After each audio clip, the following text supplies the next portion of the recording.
नमस्कार दोस्तों, स्वागत है हमारे YouTube channel Vijay Ghat education में। आज की इस वीडियो में हम अध्ययन करेंगे 12th क्लास की इकोनॉमिक्स का 7वां चैप्टर उत्पादन की धारणा, द कंसेप्ट ऑफ प्रोडक्शन।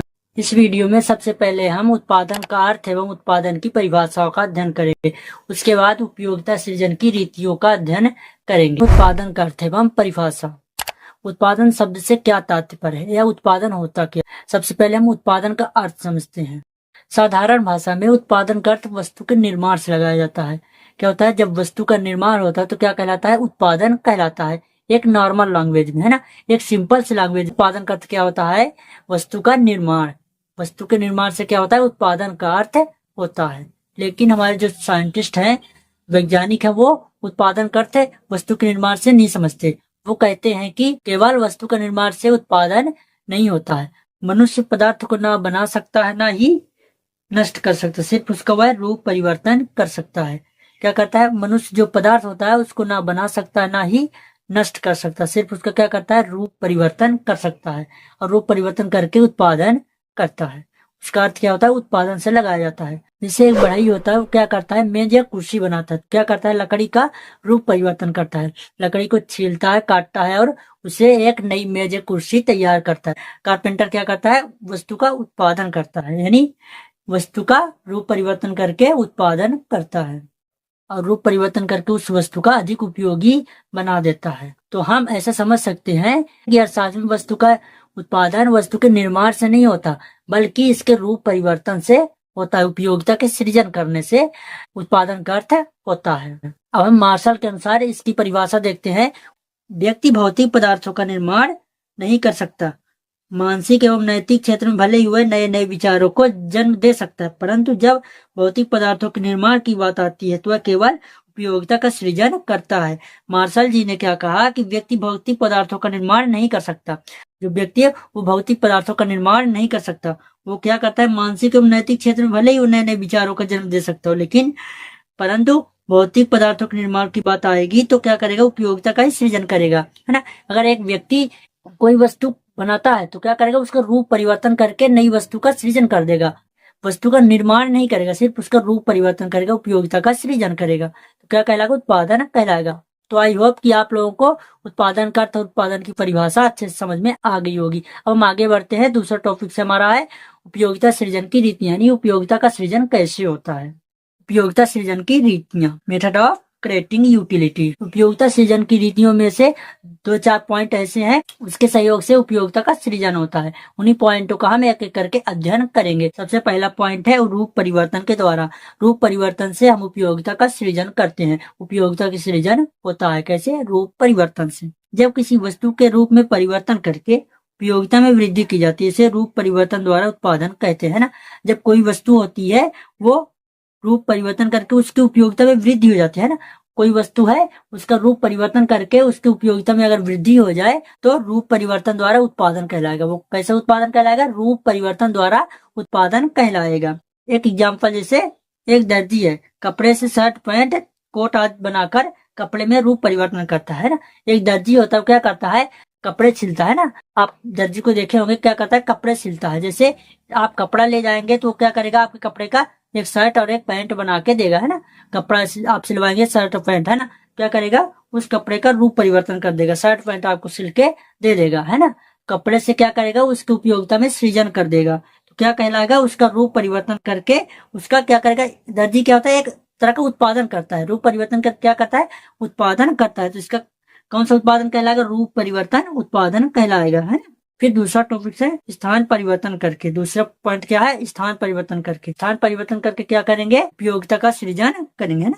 उपयोगिता का सृजन कैसे होता है? स्थान परिवर्तन करके, प्लेस यूटिलिटी। जब किसी वस्तु को एक स्थान से दूसरे स्थान पर ले जाकर उसकी उपयोगिता में वृद्धि की जाती है तो इस स्थान परिवर्तन करके उत्पादन कहते हैं। इसमें क्या होता है? जब किसी वस्तु को एक स्थान से दूसरे स्थान तक ले जाया जाता है ना, जैसे कोई वस्तु हो गई, उसको एक स्थान से दूसरे स्थान तक ले जाएगा, उसमें क्या हुआ कि स्थान परिवर्तन करके उत्पादन हुआ, है ना। एक स्थान से दूसरे स्थान तक ले गया तो उसमें क्या हो गया? उत्पादन हो गया। जैसे खानों से प्राप्त कोयला, जिससे जहाँ कोयला प्राप्त होता है, खान होती है, कोयले की खान होती है, तो वहाँ बहुत सारा कोयले का भंडार होता है। तो वो कोयला वहां पर उपयोगी नहीं होता है, उसे एक स्थान से दूसरे स्थान तक ले जाया जाता है।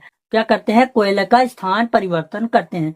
कोयला एक स्थान से दूसरे स्थान तक ले जाया जाता है तो उसका रूप परिवर्तन मतलब स्थान परिवर्तन होता है। कोयले क्या होता है, स्थान परिवर्तन होता है, और स्थान परिवर्तन करने से उसकी उपयोगिता में सृजन आती है, उसकी उपयोगिता में वृद्धि हो जाती है। तो स्थान परिवर्तन करके उपयोगिता में सृजन किया जा सकता है, जैसे खानों से प्राप्त कोयला, है ना। फिर उसके बाद तीसरा पॉइंट, समय परिवर्तन करके। समय परिवर्तन करके उपयोगिता में सृजन किया जा सकता है। इसको कैसे उपयोगिता में सृजन होगा, कुछ ऐसी वस्तुएं होती हैं जिनकी उपयोगिता समय बीतने पर बढ़ती जाती है ना। कुछ ऐसी वस्तुएं होती हैं जिनका उपयोगिता क्या होता है, समय परिवर्तन होते ही उसकी उपयोगिता बढ़ जाती है। जैसे नए चावल की उपयोगिता, जो नए चावल होंगे उससे पुराने पुराने चावलों की अपेक्षा कम होती है। नए चावलों की उपयोगिता पुराने चावलों की अपेक्षा कम होती है। इसी प्रकार अगर व्यापारी एक कोल्ड स्टोरेज में स्वामी वस्तु को स्टॉक फसल में समय करते हैं तो कुछ पश्चात बाद फसल नहीं आती, इन वस्तुओं को बेचते हैं क्योंकि इन समय वस्तुओं की उपयोगिता बढ़ जाती है। इस प्रकार ये उत्पादन का कार्य करते हैं। जैसे कोई व्यापारी होता है, वो चावल का उत्पादन करता है ना, तो चावल उत्पादन करेगा तो उस समय उस चावल को उपयोगिता कम होती है क्योंकि भारी मात्रा में चावल उपलब्ध होता है। तो वो चावल क्या करेगा, स्टॉक कर लेगा, चावल को स्टॉक कर लेगा। फिर जैसे 2-4 महीने या 6 महीने बाद वो मतलब समय परिवर्तन करके उसकी क्या करेगा, सेल करेगा, चावल का सेल करेगा, तो उसकी उपयोगिता बढ़ जाएगी। प्रेजेंट टाइम में चावल का उत्पादन हुआ तो उसकी उपयोगिता नहीं थी, फिर समय परिवर्तन करके उस चावल को सेल किया तो क्या हुआ, चावल की उपयोगिता बढ़ गई। तो समय परिवर्तन करने से उपयोगिता बढ़ जाती है, उपयोगिता का सृजन होता है। फिर अगला पॉइंट है अधिकार परिवर्तन द्वारा। अधिकार परिवर्तन द्वारा क्या होता है, उपयोगिता का सृजन होता है ना। पोजीशन यूटिलिटी, अधिकार या स्वामित्व परिवर्तन से जो उपयोगिता में वृद्धि होती है उसे अधिकार परिवर्तन द्वारा उत्पादन कहा जाता है। जैसे अगर अधिकार या स्वामित्व परिवर्तन से उपयोगिता में अगर वृद्धि होती है तो उसे क्या कहेंगे, अधिकार परिवर्तन उत्पादन कहेंगे, है ना। जैसे एक पुस्तक विक्रेता के पास जब पुस्तक विद्यार्थी के पास चली जाती है तो पुस्तक की उपयोगिता में वृद्धि हो जाती है। अगर वो पुस्तक एक दुकानदार के पास है तो उसकी उपयोगिता नहीं है, और वही पुस्तक अगर एक विद्यार्थी के पास चली गई तो क्या होगा, उस पुस्तक की उपयोगिता बढ़ जाएगी। अगर उस पुस्तक की उपयोगिता बढ़ेगी तो उस पुस्तक का उत्पादन होगा। तो विद्यार्थी क्या कहलाएगा, उत्पादन कर्ता कहलाएगा ना। वस्तु का उत्पादन कर रहा है, क्या कर रहा है, वस्तु का उत्पादन कर रहा है। उसके अधिकार के द्वारा वस्तु का उत्पादन हो रहा है, यानी वो अधिकार के द्वारा उपयोगिता का सृजन हो रहा है। तो उपयोगिता का सृजन होगा तो वस्तु का उत्पादन होगा, है ना। तो फिर 5वां पॉइंट, सेवा द्वारा, सर्विस यूटिलिटी, है ना। सेवा के द्वारा उपयोगिता का सृजन होता है। जब सेवा द्वारा उपयोगिता में वृद्धि होती है तो इसे सेवा उत्पादन कहते हैं। यानी जब सेवा द्वारा उपयोगिता में वृद्धि की जाती है तो क्या कहलाएगा, सेवा उत्पादन कहलाएगा, है ना। जैसे एक डॉक्टर और एक अध्यापक, वकील, जैसे जो डॉक्टर होता है और वकील होते हैं वो क्या करते हैं, अपनी सेवा प्रदान करते हैं और सेवा से उपयोगिता में वृद्धि होती है, तो इसे इन उत्पादकों को क्या कहलाएगा, उत्पादन करते हैं। एक सेवा देकर उसे एक उत्पादक करते हैं, एक उत्पादन करते हैं, उत्पादकों की श्रेणी में रखा जाता है। लास्ट पॉइंट है 60वां, विज्ञान के द्वारा, है ना। विज्ञान के द्वारा भी उपयोगिता का सृजन किया जा सकता है। जैसे जब विज्ञान में वृद्धि करके उपयोगिता को बढ़ाया जाता है तो विज्ञान द्वारा उत्पादन कहते हैं। जब विज्ञान के द्वारा अगर उपयोगिता में वृद्धि किया जाता है तो विज्ञान द्वारा उत्पादन कहलाता है। जैसे एक उत्पादक, यानी एक उत्पादक अपनी वस्तु के गुण को विज्ञापन द्वारा उसकी उपयोगिता में वृद्धि करता है। एक उत्पादक होता है, वो अपनी वस्तु का क्या करता है, विज्ञापन प्रचार प्रसार करता है और उस अपने विज्ञान के द्वारा प्रचार प्रसार करके अपने वस्तु का उपयोगिता में वृद्धि करता है। तो क्या कहलाएगा, उत्पादन कहलाएगा, विज्ञान के द्वारा उत्पादन कहलाएगा। तो उपयोगिता के सृजन की रीति आप लोगों को अच्छे से समझ में आ गया होगा। तो हम आगे बढ़ते हैं यानी उत्पादन के महत्व और विशेषताओं की ओर। तो सबसे पहले हम इसका विशेषता देखेंगे, उसके बाद हम इसका महत्व देखेंगे। उत्पादन की विशेषताएं। उत्पादन की विशेषताओं को समझने से पहले हमें एक परिभाषा समझनी होगी जो पाल स्टूडेस्की के अनुसार दिया हुआ है। आर्थिक उत्पादन में मनुष्य की उन क्रियाओं को सम्मिलित किया जाता है जिनमें सीमित साधनों की सहायता से ऐसी वस्तु एवं सेवाओं का निर्माण किया जाता है जिनकी पूर्ति सीमित होती है, जिनका मौद्रिक मूल्य होता है और जिनसे मानवीय आवश्यकताओं की संतुष्टि होती है। आर्थिक उत्पादन में कैसी वस्तु को सम्मिलित किया जाता है, जिसका मौद्रिक मूल्य होता है, जिनकी मानवीय आवश्यकताओं की संतुष्टि होती है, उन्हीं को आर्थिक उत्पादन में सम्मिलित किया जाता है। इसी परिभाषा के आधार पर हम उत्पादन की विशेषताओं का अध्ययन करेंगे। सबसे पहली हमारी विशेषता क्या है, वस्तुएं एवं सेवाएं मानवीय श्रम एवं पूंजी द्वारा उत्पादन यानी उत्पादित होनी चाहिए, है ना। जो वस्तु है और सेवाएं हैं वो क्या होनी चाहिए, मानवीय श्रम द्वारा और पूंजी के द्वारा उत्पादन होनी चाहिए, तभी क्या कहलाएगा, उत्पादन कहलाएगा। जो वस्तुएं मानवीय श्रम व पूंजी के बिना अस्तित्व में आती है वे प्राकृतिक संसाधनों में शामिल की जाती है। जब केवल श्रम द्वारा किसी वस्तु की उपयोगिता में वृद्धि होती है तो उसे प्रत्यक्ष उत्पादन कहते हैं, और जो पूंजी का प्रयोग भी किया जाता है तो उसे अप्रत्यक्ष उत्पादन कहते हैं। इसको आप इस तरह समझिए, अगर कोई वस्तु है ना, उसमें न मानवीय श्रम का प्रयोग किया जाए न उसमें पूंजी का उपयोग किया जाए तो क्या कहलाएगी? प्राकृतिक वस्तुएं कहलाएंगी, है ना। जैसे एक लकड़ी हो गई, है ना, वो लकड़ी है, वो लकड़ी अगर पड़ी है उसमें ना पूंजी लगाएंगे ना उसका श्रम करेंगे तो क्या कहलाएगी? लकड़ी ही कहलाएगी। और उसमें अगर मानवीय श्रम को लगा दिया जाए और उसमें पूंजी लगा दिया जाए तो क्या होगा? उसका रूप परिवर्तन हो जाएगा। मानवीय श्रम लगा और उसमें पूंजी लगी है, उसका क्या होगा? रूप परिवर्तन होगा, और रूप परिवर्तन होगा क्या कहलाएगा? उत्पादन कहलाएगा। तो उत्पादन वही स्थान पे होता है जहां मानवीय श्रम और पूंजी का उपयोग होता है, तभी क्या कहलाएगा? उत्पादन कहलाएगा। फिर दूसरा पॉइंट है, वस्तुओं व सेवाओं की पूर्ति उनकी मांग की तुलना में सीमित होनी चाहिए। यदि किसी वस्तु की पूर्ति उसकी मांग की तुलना में सीमित है तो वह आर्थिक वस्तु नहीं रह जाएगी, उसे उत्पादन में शामिल नहीं किया जाएगा। वस्तु ऐसी होनी चाहिए कि उसके मांग की तुलना में सीमित होना चाहिए। जो वस्तु है वो मांग से असीमित मात्रा में है, अधिक मात्रा में है, तो क्या कहलाएगा? उत्पादन नहीं कहलाएगा। जैसे हवा हो गया, है ना, हवा क्या है? असीमित मात्रा में है, तो क्या कहलाएगा? उत्पादन नहीं कहलाएगा, वो प्राकृतिक वस्तुएं कहलाएंगी। कैसे? जैसे हम उसको उत्पादन कर ही नहीं सकते, वो असीमित मात्रा में है, तो जितना ही उपयोग करेंगे वो कमेगी नहीं, है ना, घटेगी नहीं, तो क्या कहलाएगा? उत्पादन नहीं कहलाएगा, उसका उत्पादन हो ही नहीं सकता, है ना। तो वस्तु ऐसी होनी चाहिए जो मांग से सीमित मात्रा में होनी चाहिए, मांग के अनुरूप क्या होनी चाहिए? सीमित मात्रा में वस्तु होनी चाहिए, तभी क्या कहलाएगा? उत्पादन कहलाएगा, है ना। जैसे पानी हो गया, प्रकाश हो गया, इसका उत्पादन नहीं होता, है ना, ये असीमित मात्रा में है, ये क्या कहलाएगी? उत्पादन वस्तुएं नहीं कहलाएंगी, ये प्राकृतिक वस्तुएं कहलाएंगी। फिर अगला पॉइंट है, वस्तुओं और सेवाओं का क्या होना चाहिए? मौद्रिक मूल्य होना चाहिए, है ना, उसे मौद्रिक रूप में मापा जा सके, ऐसी वस्तु होनी चाहिए। ऐसी वस्तुएं नहीं होनी चाहिए कि उसे मौद्रिक मूल्य में मापा ही ना जा सके, तो क्या उत्पादन फिर नहीं कहलाएगा। अगर जिस वस्तु का मौद्रिक मूल्य नहीं होगा वो उत्पादन नहीं कहलाएगा, है ना, उत्पादित वस्तुएं नहीं कहलाएंगी। ऐसी वस्तुएं सेवाएं जिनका मौद्रिक मूल्य नहीं है उन्हें उत्पादन नहीं कहा जा सकता। जैसे प्रेम या वात्सल्य से प्रेरित होकर जो कार्य किए जाए उन्हें मौद्रिक कीमत नहीं होती है, ऐसे उत्पादन नहीं कहा जाता, है ना। जैसे एक एग्जाम्पल है, जैसे आपका टीचर हो गया, आपका अध्यापक हो गया, उसने बस आपको पढ़ा रहा है, आपको प्रेमवश पढ़ा रहा है, तो आप उसे मौद्रिक रूप यानी मुद्राएं या पैसे रुपए नहीं देंगे, है ना, वो आपको स्नेहवश पढ़ा रहा है, तो क्या कहलाएगा? वो एक उत्पादन नहीं कर रहा है, वो टीचर क्या कर रहा है? स्नेहवश आपको शिक्षा प्रदान कर रहा है, तो उत्पादन नहीं कर रहा है ना, उसे उत्पादन की दृष्टि में नहीं गिना जाएगा। चौथा पॉइंट है, उत्पादन की विशेषताओं में वस्तुएं सेवाओं की एक निश्चित लागत होनी चाहिए, है ना।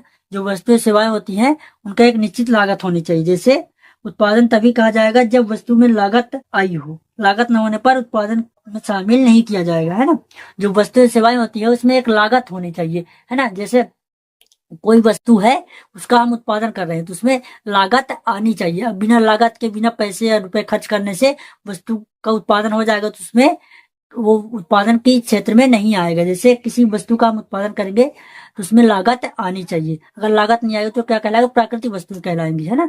तो उसमें लागत अवश्य होना चाहिए, तभी उत्पादन कहलाएगा, है ना, उत्पादन की विशेषता में रखा गया।